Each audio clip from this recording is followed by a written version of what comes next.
ओम श्री अन्नपूर्णाय नमः। नमस्कार दोस्तों, आपका हमारी यूट्यूब चैनल धार्मिक कथाएं और कहानियां में स्वागत है। आज मैं आपको अन्नपूर्णा माता की व्रत कथा सुनाऊंगी। अगर आपको यह कथा अच्छी लगी तो आप वीडियो को लाइक, सब्सक्राइब और शेयर ज़रूर कीजिएगा। आइए सुनते हैं अन्नपूर्णा माता की कथा। एक समय की बात है, काशी निवासी धनंजय की पत्नी का नाम सुलक्षणा था। उसे अन्य सब सुख प्राप्त थे, केवल निर्धनता ही उसके दुख का एकमात्र कारण था। यह दुख उसे हर समय सताता रहता था। एक दिन सुलक्षणा पति से बोली, स्वामी आप कुछ उद्यम करो तो काम चले, इस प्रकार कब तक काम चलेगा। सुलक्षणा की बात धनंजय के मन में बैठ गई और वह उसी दिन विश्वनाथ शंकर जी को प्रसन्न करने के लिए बैठ गया और कहने लगा, हे देवादिदेव विश्वेश्वर, मुझे पूजा पाठ कुछ नहीं आता है, केवल आपके भरोसे बैठा हूँ। इतनी विनती करके वह 2-3 दिन भूखा प्यासा बैठा रहा। यह देखकर भगवान शंकर ने उसके कान में अन्नपूर्णा अन्नपूर्णा अन्नपूर्णा प्रकार 3 बार कहा। यह कौन क्या कह गया, इसी सोच में धनंजय पड़ गया कि मंदिर से आते ब्राह्मणों को देखकर पूछने लगा, पंडित जी अन्नपूर्णा कौन है। ब्राह्मणों ने कहा, तू अन्न छोड़ बैठा है, सो तुझे अन्न की ही बात सूझती है, जा घर जाकर अन्न ग्रहण कर।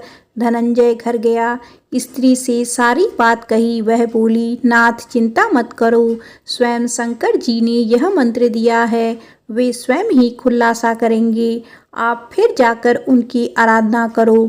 धनंजय फिर जैसा का तैसा पूजा में बैठ गया। रात्रि में शंकर जी ने आज्ञा दी और कहा, तू पूर्व दिशा में चला जा। वह अन्नपूर्णा का नाम जपता जाता और रास्ते में फल खाता, झरनों का पानी पीता जाता। इस प्रकार कितने ही दिनों तक चलता गया। वहाँ उसे चांदी सी चमकती वन की शोभा देखने में आई, सुंदर सरोवर देखने में, या उसके किनारे कितनी ही अप्सराएं झुंड बनाए बैठी थी। एक कथा सुनती और सब मिलकर माँ अन्नपूर्णा इस प्रकार बार बार कहती थी। यह अगहन मास की उजेरी रात्रि थी और आज से ही व्रत का आरंभ था। जिस शब्द की खोज करने वह निकला था, वह उसे वहाँ सुनने को मिला। धनंजय ने उसके पास जाकर पूछा, हे देवियों, आप यह क्या करती हो। उन सब ने कहा, हम माँ अन्नपूर्णा का व्रत करती हैं। धनंजय ने पूछा, व्रत पूजा करने से क्या होता है, यह किसी ने किया भी है, इसे कब किया जाए, कैसा व्रत है, मैं और कैसी विधि है, मुझसे भी विस्तार से बताओ। वे कहने लगी, इस व्रत को सब कोई कर सकते हैं। 21 दिन के लिए 21 गांठ का सूत लेना चाहिए। 21 दिन यदि ना बने तो एक दिन उपवास करे। यह भी ना बने तो केवल कथा सुनकर प्रसाद ले, निराहार रहकर कथा कहे। कथा सुनने वाला कोई ना मिले तो पीपल के पत्तों को रख, सुपारी या घृत कुमारी वृक्ष को सामने कर, दीपक को साक्षी कर, सूर्य, गाय, तुलसी या महादेव को बिना कथा सुनाए मुख में दाना ना डालें। यदि भूल से कुछ पड़ जाए तो एक दिवस फिर उपवास करें। व्रत के दिन क्रोध ना करे और झूठ ना बोले।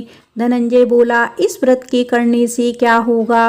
वे कहने लगी, इसके करने से अंधों को नेत्र मिले, लूलों को हाथ मिले, निर्धन के घर धन आए, बाजी को संतान मिले, मूर्ख को विद्या आए। जो जिस कामना से व्रत करे, माँ उसकी इच्छा पूरी करती है। वह कहने लगा, बहनों, मेरे पास भी धन नहीं है, विद्या नहीं है, कुछ भी तो नहीं है, मैं तो दुखिया ब्राह्मण हूँ, मुझे इस व्रत का सूत दोगी। हाँ भाई, तेरा कल्याण हो, हम तुझे अवश्य देंगी, ले इस व्रत का मंगल सूत्र ले। धनंजय ने व्रत किया, व्रत पूरा हुआ। तभी सरोवर में से 21 खंड की सुवर्ण सीढ़ी हीरा मोती जड़ी हुई प्रकट हुई। धनंजय जय अन्नपूर्णा माता कहता जाता था। इस प्रकार कितनी ही सीढ़ियाँ उतर गया तो क्या देखता है कि करोड़ों सूर्य से प्रकाशमान अन्नपूर्णा का मंदिर है। उसके सामने सुवर्ण सिंहासन पर माता अन्नपूर्णा विराजमान है। सामने भिक्षु हेतु शंकर भगवान खड़े हैं। देवांगनाएं जानवर डुलाती हैं, कितनी ही हथियार बांधे पहरा देती हैं। धनंजय दौड़कर जगदम्बा के चरणों में गिर गया। देवी उसके मन का कलेश जान गई। धनंजय कहने लगा, माता आप तो अंतर्यामिनी हो, आपको अपनी दशा क्या बताऊं। माता बोली, मेरा व्रत किया है, जा संसार तेरा सत्कार करेगा। माता ने धनंजय की जिह्वा पर बीज मंत्र लिख दिया। अब तो उसके रोम रोम में विद्या प्रकट हो गई। इतने में क्या देखता है कि वह काशी विश्वनाथ के मंदिर में खड़ा है। का वरदान ले धनंजय घर आया। सुलक्षणा से सब बात कही। माताजी की कृपा से उसके घर में संपत्ति उमड़ने लगी। छोटा सा घर बहुत बड़ा गिना जाने लगा। जैसे शहद के छत्ते में मक्खियाँ जमा हो जाती हैं, उसी प्रकार अनेक सगे संबंधी आकर उसकी बड़ाई करने लगे। कहने लगे, इतना धन और इतना बड़ा घर, सुंदर संतान नहीं तो इस कमाई का कौन भोग करेगा। सुलक्षणा से संतान नहीं है, इसीलिए तुम दूसरा विवाह करो। अनिच्छा होते हुए भी धनंजय को दूसरा विवाह करना पड़ा और सती सुलक्षणा को सौत का दुख उठाना पड़ा। इस प्रकार दिन बीतते गए। फिर अगहन मास आया। नए बंधन से बंधे पति से सुलक्षणा ने कहलवाया कि हम व्रत के प्रभाव से सुखी हुए हैं, इस कारण यह व्रत छोड़ना नहीं चाहिए। यह माता जी का प्रताप है जो हम इतने संपन्न और सुखी हैं। सुलक्षणा की बात सुन धनंजय उसके यहाँ आया और व्रत में बैठ गया। नई बहू को इस बात की खबर नहीं थी।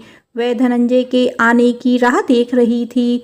दिन बीतने गए और व्रत पूर्ण होने में 3 दिवस बाकी थे कि नई बहू को खबर पड़ी। उसके मन में ईर्ष्या की ज्वाला दधक रही थी।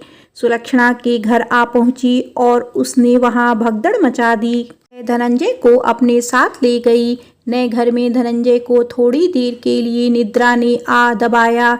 इसी समय नई बहू ने उसका व्रत का सूत तोड़कर आग में फेंक दिया। अब तो माताजी का कोप जाग गया। घर में अकस्मात आग लग गई। सब कुछ जलकर खाक हो गया। सुलक्षणा जान गई और पति को फिर अपने घर ले आई। नई बहू रूठकर पिता के घर जा बैठी। पति को परमेश्वर मानने वाली सुलक्षणा बोली, नाथ घबराना नहीं, माता जी की कृपा अलौकिक है। पुत्र कुपुत्र हो जाता है पर माता कुमाता नहीं होती। अब आप श्रद्धा और भक्ति से आराधना शुरू करो, वे जरूर हमारा कल्याण करेंगी। धनंजय फिर माता के पीछे पड़ गया। फिर वही सरोवर सीढ़ी प्रकट हुई, उसमें माँ अन्नपूर्णा कहकर वह उतर गया। वहां जा माता जी के चरणों में रुदन करने लगा।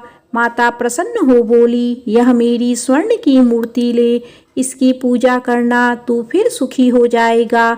जा, तुझे मेरा आशीर्वाद है। तेरी स्त्री सुलक्षणा ने श्रद्धा से मेरा व्रत किया है, उसे मैंने पुत्र दिया है।